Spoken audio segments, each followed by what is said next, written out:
Welcome to the InfoWars Nightly News. It is Friday, August 16th, 2013, and I'm your host, Leanne McAdoo. Here's a look at what's coming up tonight.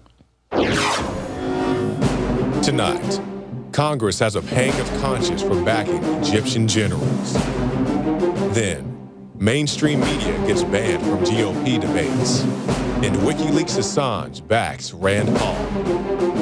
That's next on the InfoWars Nightly News. And I'll tell you one thing, I've got every right to destroy the image of the so-called emperor, and I'll do it anytime I please. You understand that, you scumbag, New World Order filth? Tonight's top story, Rand Paul slams Congress for funding Egypt's generals.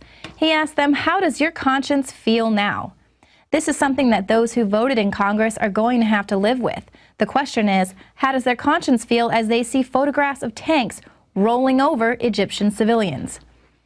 Now, the official Egyptian death toll is at 638 and climbing, and the legislation that the Kentucky Libertarian was talking about was an amendment to suspend aid to Egypt until the country could participate in free and fair elections. His main point was that not only do we need that money here, but it's illegal to send aid to countries that were involved in a military coup. But nevertheless, Republicans and Democrats rejected it by an overwhelming 86-13 vote. Republican Senator John McCain said at the time, it would be a terrific mistake for the United States to send a message to Egypt that you're on your own. I urge my colleagues to vote to table the Paul Amendment.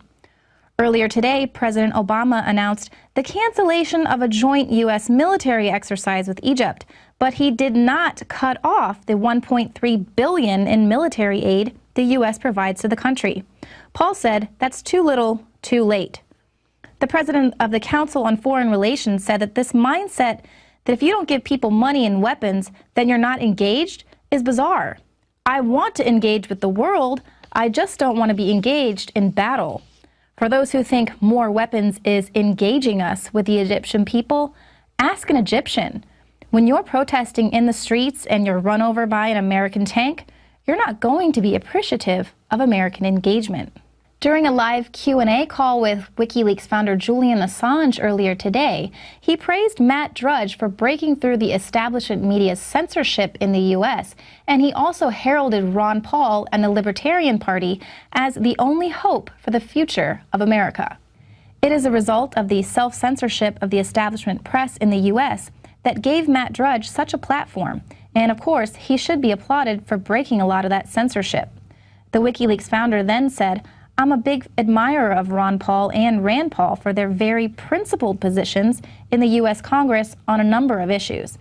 Asked what he thought of the groundswell of support from young people for Ron and Rand, Assange noted that virtually every Democrat in Congress had been co-opted by the Obama administration or co-opted by D.C. social networks, while the establishment wing of the Republican Party was completely in bed with the war industry. Both parties had joined forces to adopt an approach that compromises the future of U.S. democracy.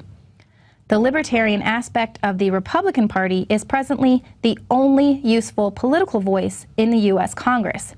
It will be the driver that shifts the United States around.